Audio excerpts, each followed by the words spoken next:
everyone. I keep getting these same comments, and it's quite flattering, of people trying to figure out how I edit my videos. One's from Anthony. Dude, I wish I could learn how you do some of your edits. They look so sick. God damn, these edits are only getting better. One day, Serdi will teach us how he edits. I hope. Well, today's that day, Buster. So because I have to go furniture shopping today for what is essentially a broken bed frame, as well as I'm recording like a 2-3 hour video. Long story short, I don't have enough time to edit a normal gameplay video using some sort of weapon. So what I decided to do is, when I was editing my Better Devils video, I screen recorded the entire thing, and I'm making a time lapse out of it, and I'm going to talk over it and explain what's going on as it's happening. Kind of my approach to making videos, what exactly I'm doing in the moment, and things of that nature. All right, so this is where I start out the video. Right here, I'm masking over the character with a roto brush so that I can add some video behind him. And at the beginning of the video, it's just when I drop down the whole Serdi sour watermelon thing for the intro, get whatever memes I need to get, and then I just start trimming up the gameplay, and you'll see I add a lot of markers. The markers will say in or out, or they'll say a name of a weapon, and that's designating whether or not I want to zoom in, whether or not I want to zoom out, what I'm putting on the screen at that point in time. So that's why I like Vegas so much, is I use the markers to plot out what I'm doing before I actually do it. And here I'm just adding images that I've cleaned up a little bit by getting rid of like the random stuff in the background. And the intros go by pretty fast these days. Sometimes they can take 2-3 hours, but mainly I can get the first minute done in like an hour and a half, 2 hours, which isn't so bad. So here I'm just cutting up all the audio, making sure, I think sometimes I'll say the wrong thing and I'll go back into OBS and like record something new that I would have rather have said but didn't think of in the moment. And then I start getting the 3D assets, which is getting stuff like the Better Devils, the Retrofuturist, and turning those 2D images into 3D objects in After Effects. And those are those little things that you'll see me putting on the screen in a second, where the weapon rotates. And that's something I've been doing a lot, like in the last month or so. So it'll eventually be phased out, but that is the wave I'm currently riding. And then when I throw them in there, I'll make a second version of them, you'll see in a second, at the bottom, and then I turn it into a shadow with a 3D layer, and then it makes it look more like the 3D thing is actually in the game, rather than be adding it at the very end. And so just a little heads up as far as like information about how I edit. The main two services I use are Storyblocks and Epidemic Sound. Storyblocks I use for their video assets, so like a lot of the video effects, like if you saw that little neon thing where I had the text on there, flame effects, you know, little heads up display things. A lot of that stuff is from Storyblocks, and then all of my music is from Epidemic Sound, and most of the sound effects that I've been using recently are from Epidemic too.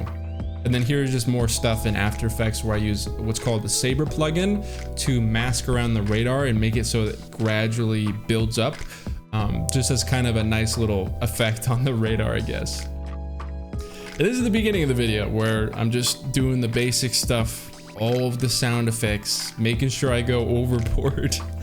And you'll see more of what I mentioned earlier, where the main thing I do is I always plot out like, hey, I know this is gonna work for this, and I'll plot out with the markers, hey, I want this sound here, I want to zoom in here, and then once it's all been marked out, that's when I actually start editing it itself.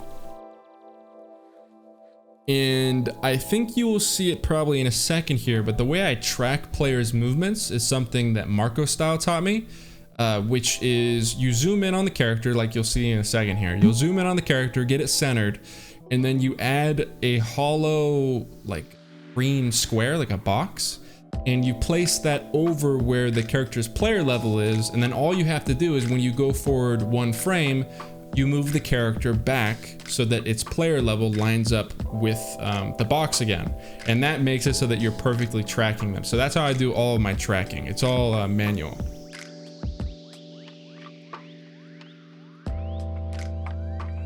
And something you might see, by the way, it's something I've been trying to do a little bit more recently, as I feel like I always go overboard on like the random sound effects that don't really have anything to do with the game. So Something I've been doing a lot more recently to like augment the stuff that's actually happening in the game is you'll see me with that red layer of audio. That is the game audio, and a lot of times I'll make it so that the game audio spikes up just for a brief moment right at the moment of like hitting a sniper headshot or punching someone or something. And then maybe I'll add some distortion to it or bass boost it to make it a little heavier.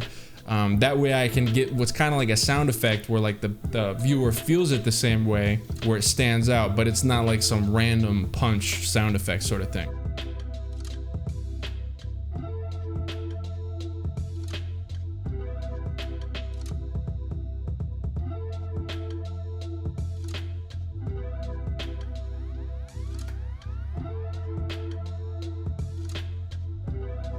To be honest, I don't really know what else I can explain.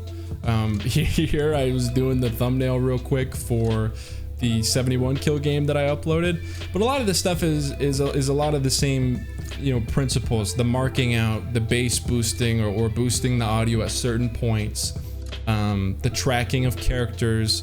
I will sometimes use soundboard websites to get other sounds that are more goofy that wouldn't be on a website like Epidemic Sounds.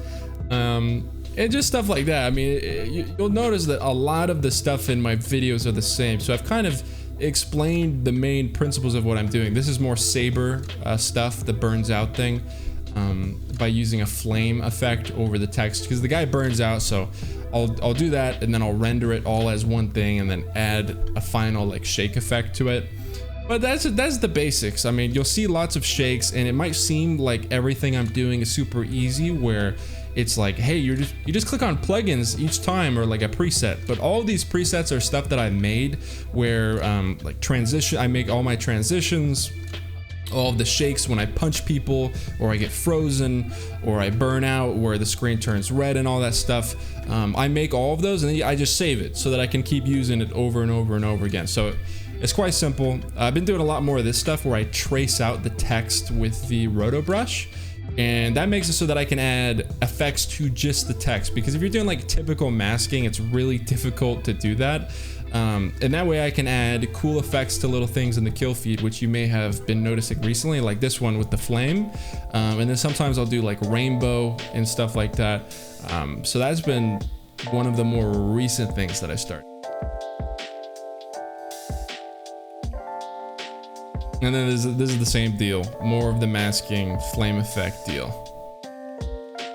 And then like, you see that flame that's in the background there? That is one of the things that I got from Storyblocks. So if you're really serious about YouTube stuff, Storyblocks is great for the type of videos that I make.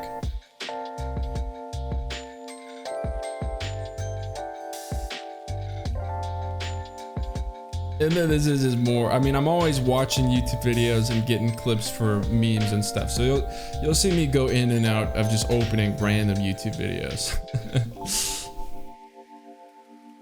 And right there, you see how it was rendering that? That is one of the painful parts about Vegas. There are no adjustment layers. So anytime I add like 3 things on top of one video, like 3 different effects or have text on the screen or whatever, I can't just drop an adjustment layer. Normally in like Premiere or whatever, you drop an adjustment layer on top of everything, and whatever effects you apply to the adjustment layer will get applied to whatever's underneath it. But with this, if I want something applied to everything, I have to select it and then render it to a new layer. So over the course of one video, I render probably like 40 different clips. So like I feel like, especially with the 3D stuff, sometimes I can spend just like an hour and 45 minutes just rendering stuff for videos each day. Not even just editing, like just waiting for the rendering to be done.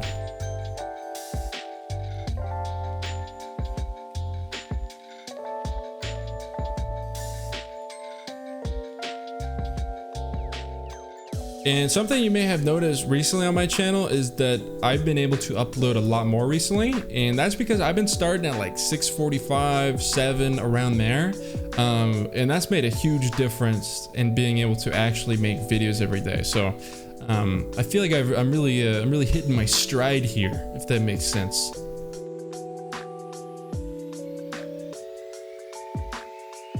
This is just me hunting for like anything good. I was like, sometimes there's just 20 minutes of gameplay that just, it all sucks.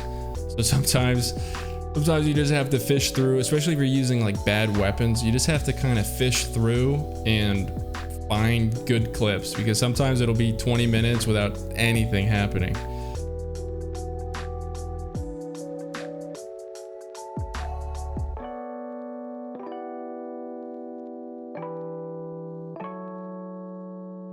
And then this is just when I make memes or whatever, I'm putting the subtitles I want, I'm tracking my little Destiny player icon on it, or whatever I need to do to make it look appropriate.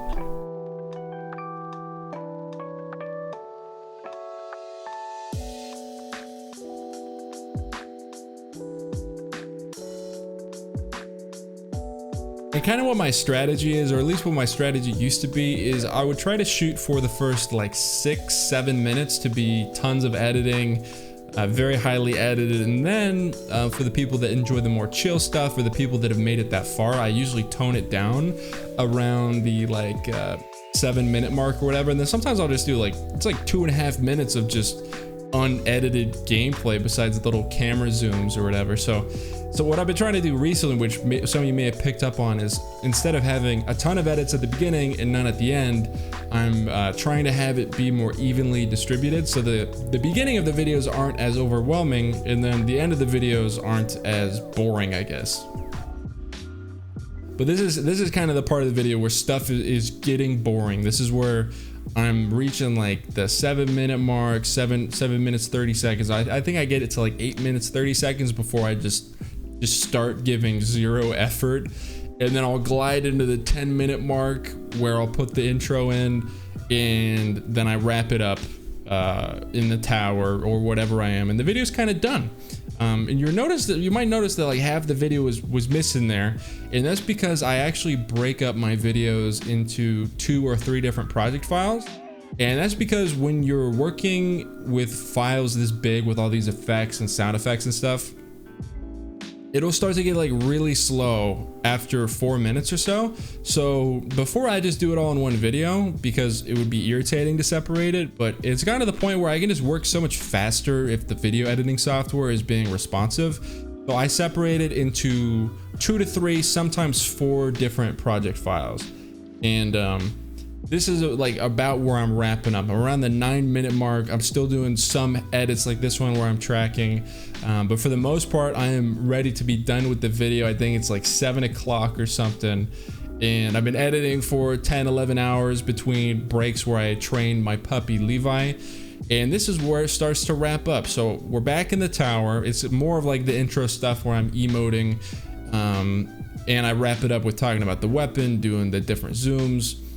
Here's me adding some of my transitions that I made, and then that is pretty much done. I don't really put any music in. I usually add it all at the end, so that's what you're seeing right now is me finding the music I want, adding it, cutting. I'll specify in the markers where I cut it, and that's kind of where the video ends. So thank you so much for watching this. It may have been boring, but for some of those people that have wanted to see my editing process, this is kind of a sped up version of that. So thank you so much. If you'd like to support this video, you can do so by clicking on the like button. And if you don't want to miss a video, you can click on the bell. So thank you so much, and hopefully I'll see you next time. Bye-bye.